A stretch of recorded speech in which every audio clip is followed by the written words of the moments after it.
Namun, hal tersebut hanyalah sebuah manipulasi dan trik agar Zhang Xiaoxing dapat menangkap kembali Cheng Yi. Di saat terdesak, sebuah tongkat pun melesat membantu Cheng Yi agar bisa melawan para pasukan Istana Langit yang berada di hadapannya. Tentu, dengan sekali hentakan para pasukan istana dapat ia luluh lantakan. Karena luka yang dialami Cheng Yi belumlah sembuh total, tentu ia tak bisa untuk bertahan lebih lama. Untungnya Master Kong Ming datang tepat waktu membantu Cheng Yi melawan para pasukan Istana Langit dan membawanya pergi dari hadapan mereka.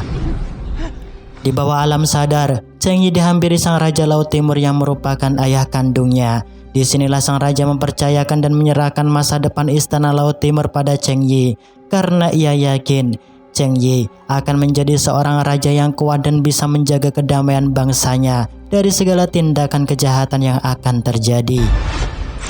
Seusai tersadar, Cheng Yi memutuskan untuk menjalin kerjasama dengan Master Kong Ming, membalaskan dendam atas segala perbuatan yang dilakukan sang guru abadi. Tak sebatas itu, Cheng Yi juga akan mengumpulkan dan memberitahu klan penjuru mata angin untuk bergabung menjadi sekutunya, melawan tindakan kejahatan sang guru abadi yang ia perbuat selama ini. Dengan petunjuk teratai emas, Master Kong Ming akan menuju tempat keberadaan para makhluk abadi duniawi yang terletak di ujung sebelah utara.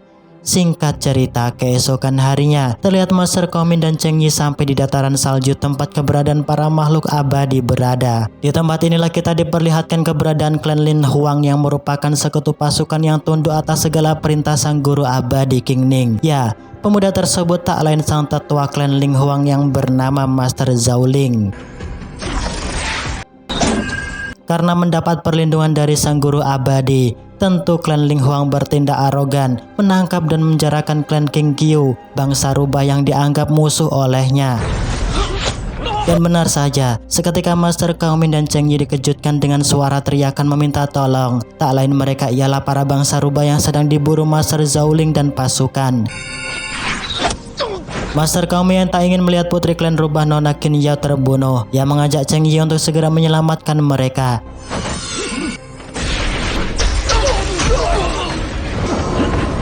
Di saat terdesak dan akan mati, untungnya Cheng Yi dapat menangkap anak panah dan membawa putri rubah kabur dari hadapan Master Zhao Ling. Karena bukan lawan yang imbang, dengan sekali hentakan Master Zhao Ling dibuat terpental tak berdaya olehnya. Cheng Yi yang mengetahui bahwa perempuan di sampingnya merupakan keturunan klan rubah, tentu ia menanyakan keberadaan sang raja rubah padanya. Para pasukan klan rubah yang khawatir dengan keselamatan sang putri King Yao, mereka menyandra Lao Shuo agar Cheng Yi melepaskannya. Cheng Yi yang tak ingin adanya salah paham, ia berusaha menjelaskan pada mereka bahwa tujuannya datang di dataran es utara tak lain agar bisa bertemu dengan sang raja rubah untuk menjalin kerjasama menghancurkan sang guru abadi. Namun, perkataan Cheng Yi tak digubris oleh pasukan klan rubah yang seketika melesatkan serangan ke arahnya. Master Kong Ming yang mengerti tindakan tersebut, ia juga melesatkan serangan untuk melerai pertarungan mereka. Hawking yang tak ingin misinya gagal menyelamatkan Yun He, ia kembali memanggil sang asistennya Nona Suyu yang sengaja ia sembunyikan agar dapat berkultivasi dan membantu dirinya kembali. Tentu Hawking hanya berpura-pura di hadapan Yun He dan San Yue akan kematian Nona Suyu kala itu. Di dalam ruang rahasia inilah Hawking mengajak Nona Suyu untuk melakukan uji coba kultivasi agar bisa menekan dan menghancurkan segel es kematian yang diciptakan oleh sang guru abadi. Mendengarkan akan keinginan tersebut dengan penuh keikhlasan dan tak mengharapkan apa-apa, Nona Suyu akan mengorbankan nyawanya agar misi Hawking dapat tercapai. Melihat Cheng Yi yang belum sembuh, Master Kong Ming berusaha semaksimal mungkin menyalurkan energi spiritualnya untuk menjaga inti roh kekuatan Cheng Yi. Tak hanya itu, Nona King Yao juga memberi obat ramuan agar luka Cheng Yi segera sembuh. Karena tak mempunyai waktu banyak, Cheng Yi menanyakan keberadaan Sang Raja Rubah padanya. Di sini Nona King Yao memberitahu bahwa Sang Raja Rubah telah disandra beberapa waktu yang silam.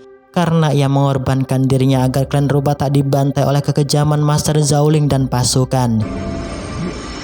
Cheng Yi dan Master Kong Ming yang mengerti akan kenyataan tersebut. Mereka membuat rencana matang-matang agar bisa menyelamatkan dan membebaskan kembali Sang Raja Rubah di tangan Master Zhao Ling. Dan benar saja, tanpa butuh waktu yang lama, Nona King Yao berpura-pura menangkap Cheng Yi agar bisa mengetahui keberadaan ayahnya disembunyikan. Master Zhao Ling yang tak ingin menyia-nyiakan kesempatan emas untuk mendapatkan penghargaan karena berhasil menangkap makhluk duyung. Ia berhasil menjebak Cheng Yi dan Nona King Yao masuk ke dalam perangkapnya. Tak hanya itu, seketika sang putri abadi juga hadir di tengah-tengah mereka.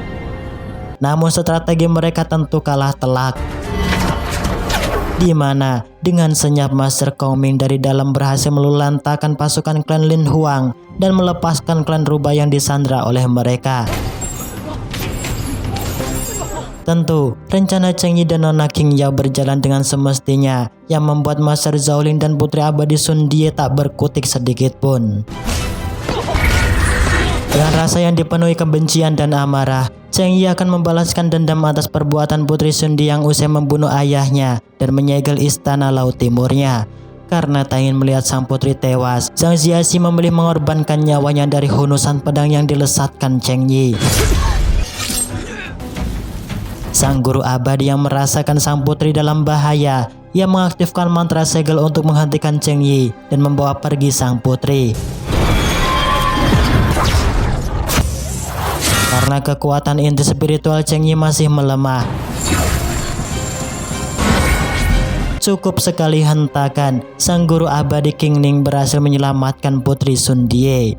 Singkat cerita, keesokan harinya, terlihat Nona King Yao dapat bisa berjumpa kembali dengan Raja Klan Rubah yang juga merupakan ayah kandungnya. Sang Raja Rubah yang mengetahui pemuda yang berada di hadapannya ialah Master Kong Ming dan Cheng Yi. Ia memutuskan bahwa Klan Rubah bersedia menjadi sekutu untuk bertarung melawan kekejian sang guru abadi King Ning. Karena kondisi yang sudah amat melemah, seketika Cheng Yi terjatuh pingsan karena sudah tak kuat menahan luka rasa sakit yang dialaminya.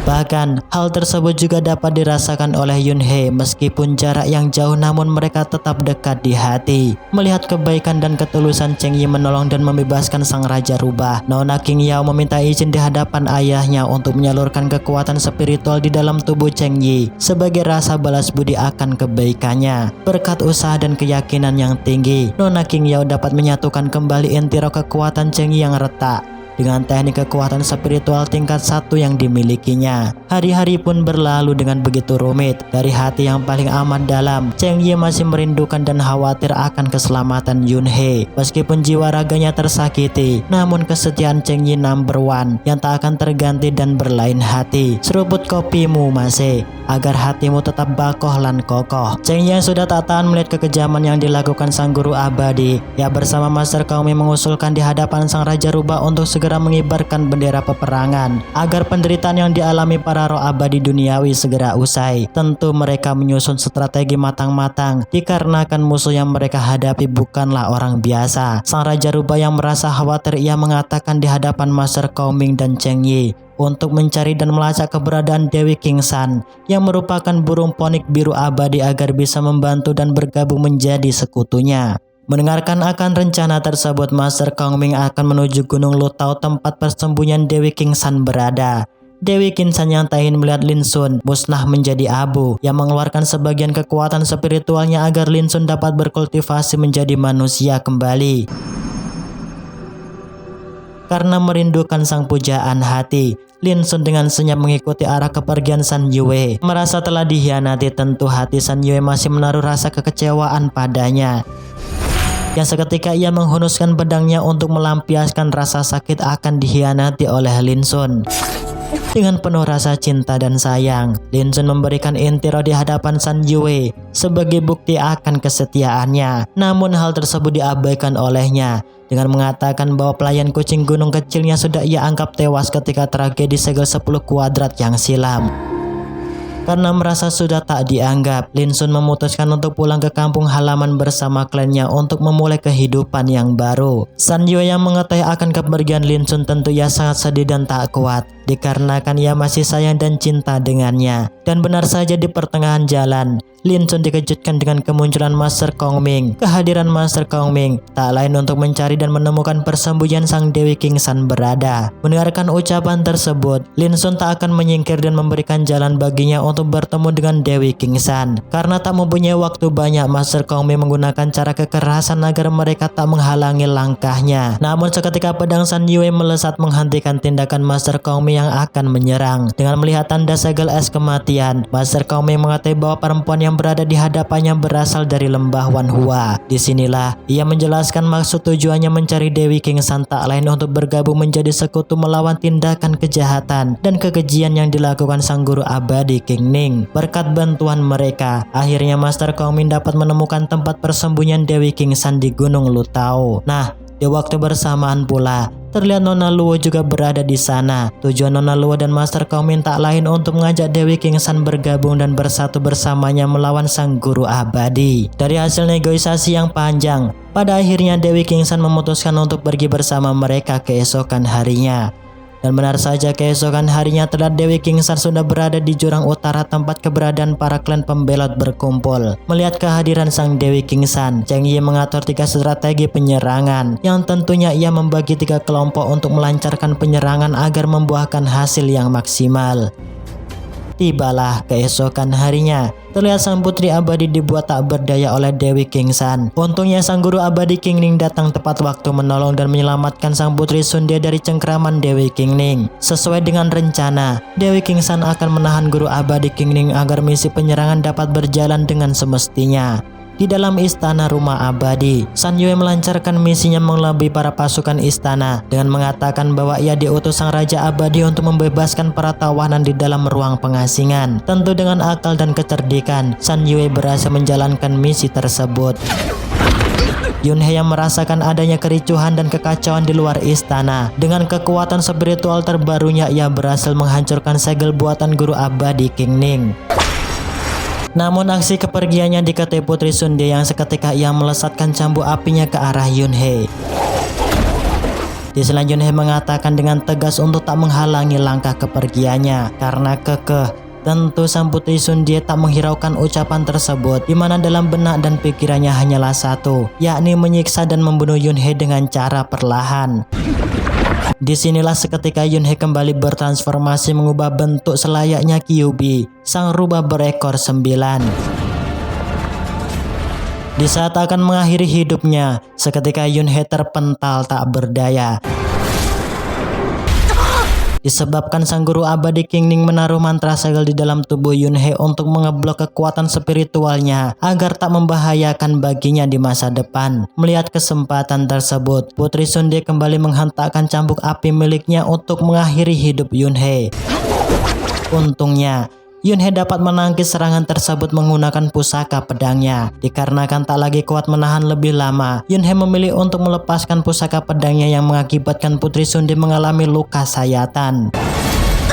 Menyadari mukanya berlumuran darah dengan rasa penuh amarah, Putri Sunde kembali mendekati Yun He. Untungnya, di waktu bersamaan Cheng Yi datang tepat waktu yang membuat Putri Sunde terhempas terpental tak berdaya. Di sana Cheng Yi membakar Putri Sunde hidup-hidup agar ia dapat merasakan penderitaan dan kepedihan yang dialami para klan duniawi atas segala kejahatannya. Ketika hendak meninggalkan rumah istana abadi, langkah Cheng Yi diberhentikan oleh Cheng Yu dan pasukan. Namun hal tersebut bukanlah halangan baginya, dikarenakan Master Kong Ming usai menitipkan sebuah tanda boneka kesetiaan agar Cheng Yun mengetahui maksud tersebut. Cheng Yun yang mengetahui sang putri abadi dalam bahaya, ia menyuruh pasukan istana untuk segera menyelamatkan sang putri yang terjebak di dalam ruang pengasingan. Hawking yang tak ingin Lembawan Hua terlibat dalam kekacauan dan menjadi musuh bagi sang guru abadi King Ning, yang memilih untuk memanfaatkan momen tersebut agar masyarakat Lembawan Hua aman dari segel es kematian yang tertanam di dalam tubuhnya. Tentu, ia memutuskan untuk menyelamatkan Putri Sundie yang terjebak di dalam kobaran api. Namun tindakan Hawking diberhentikan sang Raja Klan Rubah dan pasukan. Tentu sang Raja Rubah tak akan membiarkan Hawking membawa dan menyelamatkan Putri Sundie, karena dialah para klan yang berada di alam duniawi mengalami penderitaan dan kesengsaraan. Lagi-lagi, tindakan para pasukan klan Rubah dihentikan sang guru abadi King Ning. Melihat sang Putri Sundie terluka, guru abadi King Ning mengeluarkan mantra segel untuk menyerap semua inti roh klan Rubah yang berada di hadapannya. Sang Raja Rubah yang tak ingin para murid dan klannya musnah, ia memilih untuk mengorbankan inti kekuatan rohnya agar dapat menyelamatkan semua muridnya.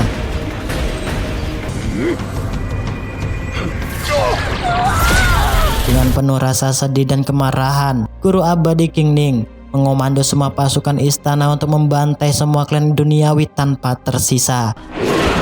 Namun tindakan tersebut dihentikan oleh King Chun yang merupakan sang raja di alam abadi. Melihat Putri Sundie terluka, Raja King Chun menyuruh Hawking untuk membawanya ke dalam kamar peristirahatan agar lukanya segera pulih. Dari sinilah kita diberitahu bahwa hubungan sang Raja King Chun dan Putri Sundie ialah kakak beradik. Karena sang raja masih muda dan belum memiliki kekuatan spiritual yang kuat, Guru King Ning tetap membantah akan perintahnya dan menyuruh semua pasukan untuk melakukan pembantaian secara besar-besaran karena merasa anak keturunannya direndahkan. Sang Kaisar Langit mengirimkan token emas agar perintah sang Raja King Chun didengar dan dituruti oleh mereka. Melihat token emas tersebut, tentu Guru Abadi King Ning tak berani melakukan pemberontakan dan membelot atas ucapan dan perintah sang Raja King Chun. Cheng Yi yang tak ingin melihat Yun He berkeliaran dan dapat membahayakan nyawanya. Ia memenjarakan dan mengasingkan Yun He di lautan berujung sebelah utara paling ujung. Dan di saat inilah hal yang tak diduga-duga pun terjadi, yaitu film The Blue Witch Cyber Session 1 pun berakhir. Oke, terima kasih untuk kalian yang menonton video ini sampai selesai. Untuk kalian yang ingin request film-film selanjutnya silahkan tuliskan di kolom komentar ya. Ya adalah, saya Miminasi Film pamit undur diri karena kopi gudang garam sudah menanti. Saya Miminasi Film, assalamualaikum.